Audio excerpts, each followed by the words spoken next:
The enemy's strategic facilities in occupied Crimea are under special scrutiny. An auto base in Feodosia is still burning. Ukrainian drones arrived there in the middle of the night, causing a massive fire. The flames from the hit tanks are spreading to new fuel reserves. The black smoke can be seen for dozens of kilometers.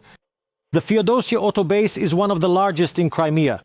Over the course of a year, it can handle up to 12 million tons of fuel, and at any given time, up to 250,000 tons of petroleum products can be stored there.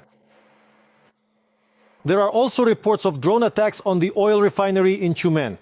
That's 2,000 kilometers from the Ukrainian border, and also on one of the largest refineries in Russia, in Kirishi. At the moment, primary oil processing there has been halted. The armed forces of Ukraine are forcing the gas station country to experience a gasoline shortage. There are huge lines at gas stations, and in some regions, gasoline is already being sold with limits. The gasoline drought has triggered a chain reaction. Ukraine, with its vast territory, is suffering from transportation logistics issues. As a result, everything is becoming more expensive. The Kremlin is already negotiating to buy gasoline from China, to whom it actually sells oil itself. So how much money are we talking about? Russia is already losing out now, and what are the forecasts for the future? They explode, they burn. Such incidents at oil refineries are rapidly stripping Russia of its status as a gas station country. Because gasoline at gas stations is running out, and there are lines at the pumps. Only one pump is working with 92 octane. Everyone's in line, basically. And everyone wants a full tank, too. They don't pour the scarce fuel, it's limited to 20 liters per car. We're running on fumes. People are coming to the pump to milk it dry. Lines stretch from Vladivostok to Rostov, and in the occupied territories the situation is downright critical. There's a fuel drought in the Kremlin. People are getting desperate. It's tough. There's a shortage of 95 octane gasoline. The geography of our strikes on oil refineries is broad as well. The losses in the south of Russia are truly painful, and also in Volgograd, Saratov, Samara, Nizhny Novgorod and Leningrad regions. There, according to various estimates, up to half of the capacity has been taken out of operation. Russian oil refining has been actively exploding since August. Some facilities are restored within weeks. Others remain idle for months. That's why there's no gasoline. Even fire trucks are lined up at gas stations. Russians will not be able to effectively use their automobiles without a sufficient supply of gasoline. They conduct economic activity. It will certainly slow down, especially if it becomes impossible to effectively carry out the logistics of various essential goods. The fuel shortage is hampering logistics, and for such a huge country as Russia, this is a massive blow. This will lead to further consequences. The shortage of goods and, of course, rising prices. And after fuel, many other goods and services will also become more expensive. A year ago, these nectars didn't cost 159 rubles. Everything that's transported by car will become more expensive. And a lot is transported by car. Russia's a big country. And gasoline itself will also become more expensive. Wholesale prices for it have already increased by about 40%. The numbers at gas stations will change closer to the new year when the money for subsidies runs out, because right now, that's the only way they're keeping prices down. And overall, the losses from the unstable operation of Russian oil refineries have already reached $100 billion. That's already quite severe. In fact, this year alone, it has increased the cost of the war for Putin by at least 1.5 times. We don't know exactly how much they're spending on the war, but nevertheless, at the very least, it has made things 1.5 times more expensive, of course. And just last year, the Kremlin itself was making money from selling oil products. In 2024, it received almost $50 billion. Before the full-scale war, the profits were even higher. Now, the Federation's leadership has halted gasoline exports and is considering where exactly to buy the fuel shortage. They're working on supply options from Belarus, Kazakhstan, India, and China. To understand the full absurdity of what's happening, Russia sells oil to China at a discount, China refines Russian oil, and then Russia wants to buy petroleum products from China that were made from its own oil. And on top of that, the Russians are trying to buy fuel on the European market. This is now a question for the European Commission and the EU as a whole to close this loophole in the next sanctions package and prevent the destabilization of the European fuel market so that it doesn't affect, among others, Ukraine. After all, we remember where most of our fuel comes from. The Russians have found a quick solution to at least partially compensate for the fuel shortage at gas stations. They add a so-called additive to low-quality 76 and 80 octane fuel, which is still in sufficient supply for now. This additive increases the octane number, and this disguised mixture is then sold as 92 and 95 octane fuel. It has a more negative effect on the engine.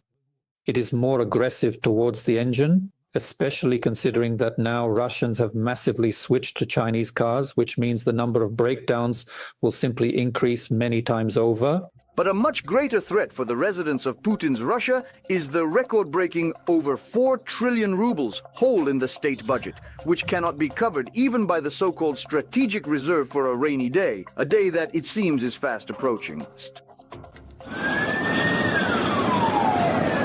Rostislav Sinsoyev, We Are Ukraine, United News Marathon. At the moment, all long-range strikes on Russian rear positions are being carried out with our own weapons. And it's not just drones. So what are we already using and what do we have in development? Our Vlad Palivoda attended our annual defense forum where he spoke with both manufacturers and government officials. Now he will tell us about our arsenals.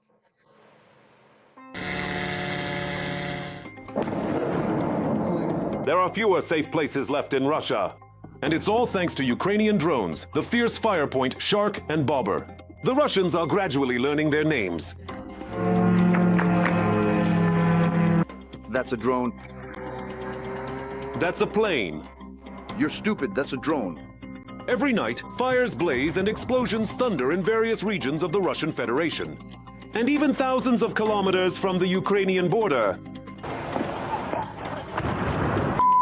All right. The targets are legitimate, oil depots and military enterprises.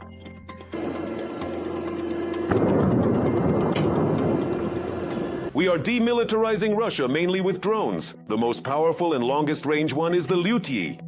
This drone has rather high strike capabilities. It can fly more than 1,000 kilometers. It covers its route at an altitude of about 4 kilometers. It's not very fast, but it can carry up to 75 kilograms of explosives. The Ukrainian armed forces also strike Russian targets with missiles, though not on a massive scale. For example, our Neptunes recently attacked a facility where electronics for military equipment are produced. In addition, according to Western media, Ukrainian flamingos are already flying over Russia. The Ukrainian authorities neither confirm nor deny this. In recent days, Ukraine has been using exclusively Ukrainian-made products, not just drones. And based on those strikes, I think people can figure out from the fragments shared on social media where drones were used and where something other than drones was used. There isn't much information about the Flamingo missile yet. It is known that it can strike at a distance of up to 3,000 kilometers. That is, it can reach Siberia at a speed of about 900 kilometers per hour. And the most interesting thing is that flamingos can be mass-produced. Knowledge of economy writes, Ukraine is already producing 2 to 3 missiles a day, and by the end of October, production will increase to 7.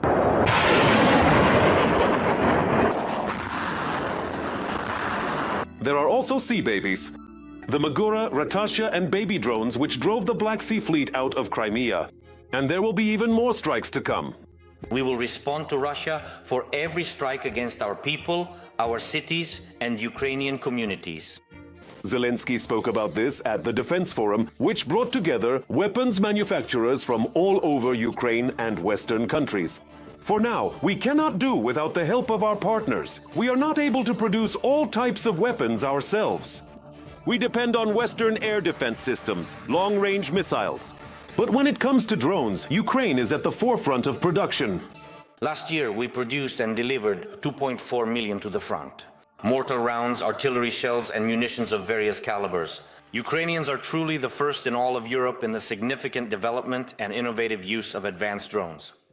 Why? So we are ready to sell weapons that we have in surplus and use the proceeds to buy the types of weapons we lack. Ukraine is launching a systematic program of controlled exports. We will not take just anyone as partners.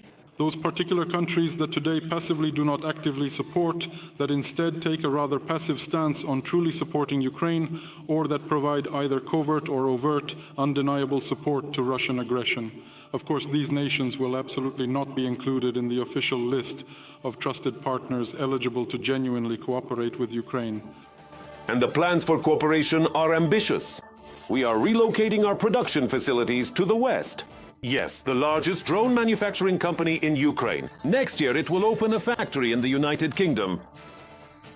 There is The word at the core of this strategy, to be the arsenal for the free world.